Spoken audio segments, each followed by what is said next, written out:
ಶ್ರೀ ಗುರುಭ್ಯೋ ನಮಃ ಹರಿ ಓಂ ಪೂಜ್ಯಾಯ ರಾಘವೇಂದ್ರಾಯ ಸತ್ಯಧರ್ಮರತಾಯ ಚ ಭಜತಾಂ ಕಲ್ಪವೃಕ್ಷಾಯ ನಮತಾಂ ಕಾಮಧೇನವೇ.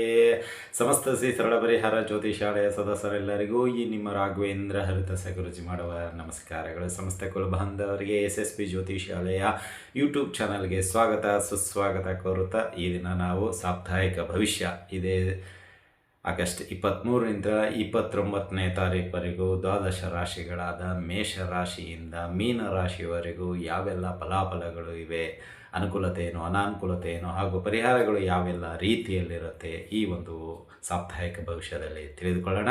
ಅದಕ್ಕಿಂತ ಮುಂಚಿತವಾಗಿ ಇನ್ನೂ ನಮ್ಮ ಚಾನಲ್ಗೆ ನೀವು ಸಬ್ಸ್ಕ್ರೈಬ್ ಆಗಿಲ್ಲ ಅಂದರೆ ಸಬ್ಸ್ಕ್ರೈಬ್ ಮಾಡ್ಕೊಳ್ಳಿ. ಇನ್ನೂ ಹೆಚ್ಚಿನ ಆಧ್ಯಾತ್ಮಿಕ ವಿಷಯಗಳು ಈ ಒಂದು ವಾರದಲ್ಲಿ ಅಥವಾ ಬರುವಂತಹ ದಿನಗಳಲ್ಲಿ ತಿಳಿಸಲಾಗುತ್ತೆ ಅಂತ ತಿಳಿಸುತ್ತಾ ಬನ್ನಿ. ಹಾಗಾದರೆ ಈ ಒಂದು ವಾರದಲ್ಲಿ ಗ್ರಹಗಳ ಸ್ಥಿತಿಗಳು ಯಾವ ರೀತಿಯೆಲ್ಲ ಇದೆ, ಏನು ಸಂಚಾರ ಆಗ್ತಾ ಇದೆ ಎಂಬುದನ್ನು ನೋಡಿದರೆ ಶನಿ ಮಹಾರಾಜರು ವಕ್ರಿಯರಾಗಿ ಮೀನರಾಶಿಯಲ್ಲಿ ನಡೀತಾ ಇದೆ. ರಾಹು ಕುಂಭರಾಶಿಯಲ್ಲಿದ್ದಾರೆ, ಕೇತು ಸಿಂಹ ರಾಶಿಯಲ್ಲಿದ್ದಾರೆ, ಅದೇ ರೀತಿಯಾಗಿ ಕುಜ ಮಿಥುನ ರಾಶಿಯಲ್ಲಿದ್ದಾರೆ, ಗುರು ಕರ್ಕಾಟಕ ರಾಶಿಯಲ್ಲಿದ್ದಾರೆ, ಕೇತು ರವಿ ಬುಧ ಇವರು ಸಿಂಹ ರಾಶಿಯಲ್ಲಿದ್ದಾರೆ, ಶುಕ್ರ ಕನ್ಯಾ ರಾಶಿಯಲ್ಲಿ ಇದ್ದಾರೆ. ಸೊ ಇಲ್ಲಿ ಬುಧನ ಒಂದು ಸಂಚಾರ ತುಂಬ ಈ ಒಂದು ವಾರದಲ್ಲಿ ಒಳ್ಳೆಯ ಫಲಿತಾಂಶವನ್ನು ನೀಡುವಂಥದ್ದಾಗುತ್ತೆ. ಅದೇ ರೀತಿಯಾಗಿ ಈ ಒಂದು ವಾರದ ವಿಶೇಷ ದಿನಗಳಂತ ನೋಡೋದಾದರೆ ಶ್ರಾವಣ ಪುತ್ರದ ಏಕಾದಶಿ ಇದೇ ಭಾನುವಾರ ಇದೆ. ಅದೇ ರೀತಿ ಹೈಗ್ರೀವ ಜಯಂತಿ 27ನೇ ತಾರೀಕಿದೆ. 28ನೇ ತಾರೀಕು ಹುಣ್ಣಿಮೆ ಬರುವಂಥದ್ದಾಗತ್ತೆ.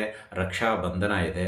ಆ ದಿನ ಚಂದ್ರಗ್ರಹಣವೂ ಇದೆ, ಬಟ್ ಭಾರತಕ್ಕೆ ಗೋಚರಿಸದೇ ಇರುವುದರಿಂದ ಆಚರಣೆ ಇರುವುದಿಲ್ಲ. ಅನುಷ್ಠಾನ ಮಾಡಿಕೊಂಡು ಜಪತಪಗಳನ್ನು ನೀವು ಮಾಡಿಕೊಳ್ಬೋದು, ಆದರೆ ಭಾರತದಲ್ಲಿ ಚಂದ್ರಗ್ರಹಣ ಇರುವುದಿಲ್ಲ ಅಂತಲೇ ಹೇಳ್ಬೋದು. ಇನ್ನು ಅದೇ ರೀತಿ ಇದೇ ತಿಂಗಳು 29ನೇ ತಾರೀಕು 355ನೆಯ ಶ್ರೀ ರಾಘವೇಂದ್ರ ಸ್ವಾಮಿಗಳವರ ಆರಾಧನಾ ಮಹೋತ್ಸವ ನಡೀತಾ ಇದೆ. ಸೊ ಹಾಗಾಗಿ ಈ ಒಂದು ವಾರದ ವಿಶೇಷ ಇಷ್ಟುಗಳಾಗಿತ್ತು. ಇದರ ಒಂದು ಅನುಗುಣವಾಗಿ ವಾರದ ಸಾಪ್ತಾಹಿಕ ಭವಿಷ್ಯ ಮೇಷರಾಶಿಯಿಂದ ಮೀನರಾಶಿಯವರೆಗೂ ಯಾವೆಲ್ಲ ರೀತಿ ಇರುತ್ತೆ ಎಂಬುದನ್ನು ತಿಳಿದುಕೊಳ್ಳೋಣ ಬನ್ನಿ.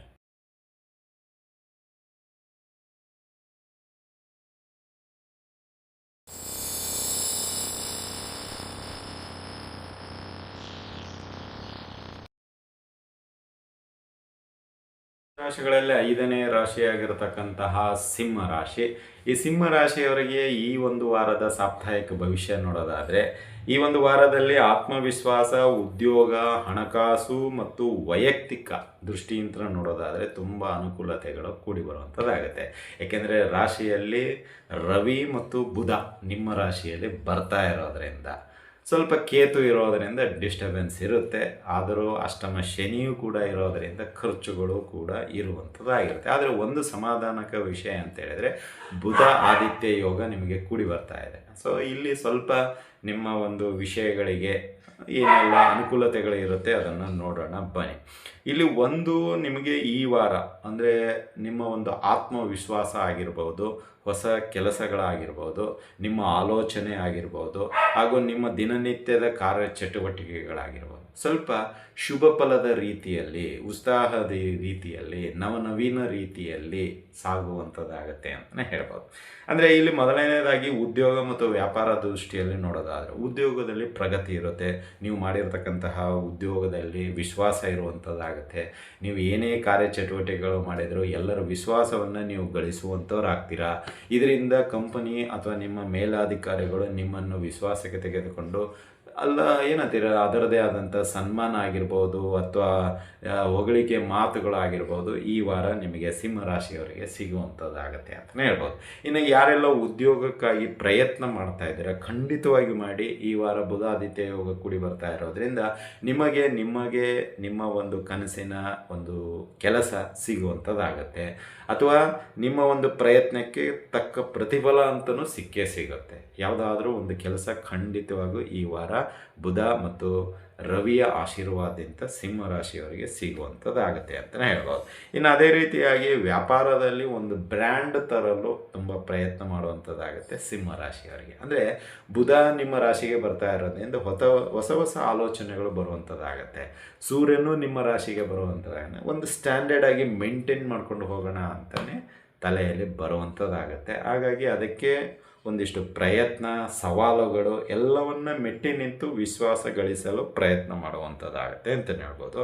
ಇನ್ನು ಆರ್ಥಿಕ ವಿಷಯದಲ್ಲಿ ನೋಡೋದಾದರೆ ಆರ್ಥಿಕವಾಗಿ ಆದಾಯದ ಮೂಲ ಏರಿಕೆ ಆಗುವಂಥದ್ದಾಗತ್ತೆ. ಅನೇಕ ರೀತಿಯಲ್ಲಿ ಕೆಲಸಗಳು ಬರುವಂಥದ್ದಾಗತ್ತೆ. ನಿಮ್ಮ ಆದಾಯ ಎಲ್ಲೆಲ್ಲಿ ಯಾವ್ಯಾವ ವ್ಯವಹಾರದಲ್ಲಿದೆ ಎಲ್ಲ ಕಡೆಯಿಂದಲೂ ಲಾಭ ಬರುವಂಥದ್ದಾಗತ್ತೆ ಒಂದು. ಎರಡನೇದ್ದು, ನೀವು ಇಟ್ಟಿರ್ತಕ್ಕಂತಹ ಒಂದಿಷ್ಟು ಉಳಿತಾಯದ ಯೋಜನೆ ಹಣ ಸ್ವಲ್ಪ ಎಲ್ಲೋ ಬಡ್ಡಿ ಜಾಸ್ತಿಯಾಗಿ ಪುನಃ ನಿಮ್ಮ ಅಕೌಂಟಿಗೆ ಸೇರುವಂಥದ್ದಾಗತ್ತೆ. ಉದಾಹರಣೆಗೆ LIC ಅಥವಾ ಈ PF ಅಮೌಂಟು ಅಥವಾ ಇನ್ನಿತರ ಒಂದಿಷ್ಟು ಉಳಿತಾಯ ಯೋಜನೆ ಪೋಸ್ಟ್ ಆಫೀಸಲ್ಲಾಗಿರ್ಬೋದು, ಬ್ಯಾಂಕಲ್ಲಾಗಿರ್ಬೋದು, ಅಥವಾ ಕೆಲವು ಚೀಟಿ ವ್ಯವಹಾರಗಳಲ್ಲಾಗಿರ್ಬೋದು, ಸ್ವಲ್ಪ ನಿಮಗೆ ಪಾಸಿಟಿವ್ ಆಗಿ ಶಕ್ತಿ ಕೊಡುವಂಥದ್ದಾಗಿರುತ್ತೆ ಈ ವಾರ ಈ ಒಂದು ಆರ್ಥಿಕ ವಿಷಯದಲ್ಲಿ ಅಂತಲೇ ಹೇಳ್ಬೋದು. ಇನ್ನು ಅದೇ ರೀತಿಯಾಗಿ ಮನೆಗೆ ಒಂದಿಷ್ಟು ವೈಭವಪೂರಿತ ವಸ್ತುಗಳನ್ನು ನೀವು ಕೊಂಡುಕೊಂಡು ಮನೆಗೆ ತರುವಂಥದ್ದಾಗತ್ತೆ. ಅಂದರೆ ಎಲ್ಲೋ ಒಂದಿಷ್ಟು ಚೆನ್ನಾಗಿ ಕಾಣುವಂತಹ ಒಂದಿಷ್ಟು ಸಾಮಾನುಗಳು ನಿಮ್ಮ ಮನೆಗೆ ಬರುವಂಥದ್ದಾಗತ್ತೆ ಈ ಒಂದು ವಾರದಲ್ಲಿ ಅಂತಲೇ ಹೇಳ್ಬೋದು ಸಿಂಹ ರಾಶಿಯವರಿಗೆ. ಆದರೆ ಖರ್ಚುಗಳು ಮಾತ್ರ ನಿಮಗೆ ಬಿಡೋದಿಲ್ಲ. ತುಂಬ ಬಲವಾದ ಖರ್ಚುಗಳು ಇರುತ್ತೆ. ಆ ಖರ್ಚುಗಳ ಜೊತೆಗೆ ಕೆಲವು ಅನಾವಶ್ಯಕವಾದ ಖರ್ಚುಗಳು ಬರುವಂಥದ್ದಾಗತ್ತೆ. ತಿರುಗಾಟದ ಖರ್ಚುಗಳು ಇರುತ್ತೆ. ಹಾಗಾಗಿ ಸ್ವಲ್ಪ ವಿಚಾರ ಮಾಡಿ, ಏನೇ ನೀವು ಪದಾರ್ಥಗಳು ಕೊಂಡ್ಕೊಳ್ಳೋದಾದರೂ ಅಥವಾ ಯಾವುದೇ ಎಲೆಕ್ಟ್ರಿಕಲ್ ಅಥವಾ ಗೃಹೋಪಯೋಗಿ ವಸ್ತುಗಳು ಕೊಂಡ್ಕೊಳ್ಬೇಕಾದ್ರೂ ವಿಚಾರ ಮಾಡಿ ಕೊಂಡ್ಕೊಳ್ಳೋದು ತುಂಬ ಉತ್ತಮ ಅಂತಲೇ ಹೇಳ್ಬೋದು.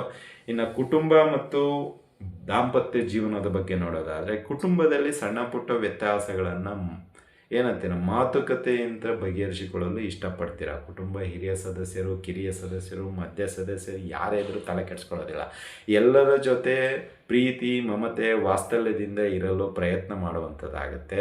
ಪ್ರತಿ ವಿಷಯಕ್ಕೂ ಯಾವುದೇ ರೀತಿಯ ತರ್ಕಬದ್ಧವಾದ ವಾದ ಮಾಡಲು ಇಷ್ಟಪಡೋದಿಲ್ಲ. ಸರಳವಾಗಿ ಎಲ್ಲರಿಗೂ ಇಷ್ಟವಾದ ಭಾಷೆಯ ರೀತಿಯಲ್ಲಿ ಮಾತನಾಡಲು ಇಷ್ಟಪಡ್ತೀರಾ. ಸೊ ಹೀಗಾಗಿ ಎಲ್ಲರಿಗೂ ಈ ವಾರ ನೀವು ಇಷ್ಟ ಆಗ್ತೀರಾ. ಕೆಲವು ಬದಲಾವಣೆಗಳು ಅವರಿಗೂ ಇಷ್ಟ ಆಗುತ್ತೆ, ಕೆಲವು ಬದಲಾವಣೆಗಳು ನಿಮಗೂ ಸುಖಕರ ರೀತಿಯಲ್ಲಿ ಕಂಡುಬರುವಂಥದ್ದಾಗತ್ತೆ. ಇದನ್ನೇ ಮುಂದೆ ಒರೆಸಿಕೊಂಡು ಹೋದದ್ದೇ ಆದಲ್ಲಿ ತುಂಬ ಸುಲಭವಾಗುತ್ತೆ ನಿಮಗೆ ಮುಂದಿನ ವಾರದ ಭವಿಷ್ಯ ಅಥವಾ ಮುಂದಿನ ತಿಂಗಳ ಭವಿಷ್ಯ ಅಂತಲೇ ಹೇಳ್ಬೋದು. ಇನ್ನು ದಾಂಪತ್ಯ ಜೀವನದಲ್ಲಿ ಇರ್ತಕ್ಕಂಥ ಸಣ್ಣ ಪುಟ್ಟ ಮನಸ್ತಾಪಗಳು ದೂರವಾಗುತ್ತೆ, ಅನ್ಯೋನ್ಯತೆ ಜಾಸ್ತಿ ಬೆಳೆಯುವಂಥದ್ದಾಗುತ್ತೆ. ಕೌಟುಂಬಿಕವಾಗಿರ್ತಕ್ಕಂಥ ಸಮಸ್ಯೆಗಳನ್ನು ಬಗೆಹರಿಸಿಕೊಳ್ಳಲು ಇಬ್ಬರು ಇಷ್ಟಪಡ್ತೀರಾ ಅಂತಲೇ ಹೇಳ್ಬೋದು. ಇನ್ನು ವಿದ್ಯಾರ್ಥಿಗಳ ವಿಷಯಕ್ಕೆ ಬರೋದಾದರೆ ಈ ವಾರ ಉತ್ತಮ ಪ್ರಗತಿಯ ಒಂದು ಮಾರ್ಗದರ್ಶನ ಅಂತಲೇ ಹೇಳ್ಬೋದು. ಅಂದರೆ ನಿಮಗೆ ಒಳ್ಳೆಯ ಗುರುವಿನ ಮಾರ್ಗದರ್ಶನ ಸಿಗುತ್ತೆ, ಮನೆಯ ಹಿರಿಯ ಸದಸ್ಯರ ಮಾರ್ಗದರ್ಶನ ಸಿಗುತ್ತೆ, ಅದೇ ರೀತಿ ಉತ್ತಮ ಸ್ನೇಹಿತರ ಮಾರ್ಗದರ್ಶನ ಸಿಗುತ್ತೆ. ಇದರಿಂದಾಗಿ ನೀವು ಪರೀಕ್ಷೆಯಲ್ಲಿ ಉತ್ತಮ ಫಲಿತಾಂಶ ತೆಗೆಯಲು ಅನುಕೂಲಕರವಾಗುತ್ತೆ ಅಂತಲೇ ಹೇಳ್ಬೋದು. ಒಟ್ಟಿನಲ್ಲಿ ವಿದ್ಯಾರ್ಥಿಗಳಿಗೆ ಈ ವಾರ ಅನುಕೂಲತೆ ಇದೆ. ಇನ್ನು ವಾಹನದಿಂದ ನಿಮಗೆ ಸ್ವಲ್ಪ ತೊಂದರೆಗಳುಂಟು. ಹಾಗಾಗಿ ವಾಹನ ಓಡಿಸುವಾಗ ಸ್ವಲ್ಪ ನಿಧಾನವಾಗಿ ಓಡಿಸಿ, ಆತುರ ಬೇಡ. ಸ್ವಲ್ಪ ಸಣ್ಣದಾಗಿ ಓಡಿಸೋದು ತುಂಬ ಉತ್ತಮ. ಇಲ್ಲದೇ ಇದ್ದರೆ ಸಣ್ಣ ಪುಟ್ಟ ಅಪಘಾತಗಳು ಆಗುವಂಥ ಅವಕಾಶಗಳಿದೆ. ಹಾಗಾಗಿ ಸ್ವಲ್ಪ ನಿಧಾನವಾಗಿ ಓಡಿಸೋದು ತುಂಬ ಉತ್ತಮ. ಇನ್ನು ಆರೋಗ್ಯದ ವಿಷಯಕ್ಕೆ ಬರೋದಾದರೆ ಈ ವಾರ ಸಣ್ಣ ಪುಟ್ಟ ಗಾಯಗಳಾಗ್ಬೋದು, ಬಿದ್ದು ಅಥವಾ ಗಾಡಿಯಿಂದ ಬಿದ್ದು ಅಪಘಾತಗಳಿಂದ ಏನೋ ಸಣ್ಣ ಪುಟ್ಟ ಗಾಯಗಳು ಈ ವಾರ ಸಿಂಹರಾಶಿಯವರಿಗೆ ಆಗುವಂಥದ್ದಾಗುತ್ತೆ. ಹಾಗಾಗಿ ಸ್ವಲ್ಪ ಎಚ್ಚರಿಕೆಯಿಂದ ಮೆಟ್ಟಲು ಹತ್ತೋದು, ಇಳಿಯೋದು ಮತ್ತು ವಾಹನ ಓಡಿಸೋದು ಉತ್ತಮ ಅಂತಲೇ ತಿಳಿದುಕೊಳ್ಳಿ. ಅದೇ ರೀತಿ ದೇಹದ ಉರಿ ಅಂದರೆ ಎದೆಭಾಗ ಉರಿ ಜಾಸ್ತಿ ಕಾಡುವಂಥದ್ದಾಗುತ್ತೆ. ಹೊಟ್ಟೆ ಉರಿ ಮತ್ತು ದೇಹ ಉರಿ ಈ ಎರಡೂ ನಿಮಗೆ ಈ ವಾರ ಡಿಸ್ಟರ್ಬೆನ್ಸು ಸಿಂಹರಾಶಿಯವರಲ್ಲಿ ಕಂಡುಬರುವಂಥದ್ದಾಗುತ್ತೆ. ಈ ಒಂದು ಎರಡೂ ವಿಷಯದ ಬಗ್ಗೆ ಗಮನ ಕೊಡಿ ಅಂತಲೇ ಹೇಳ್ಬೋದು.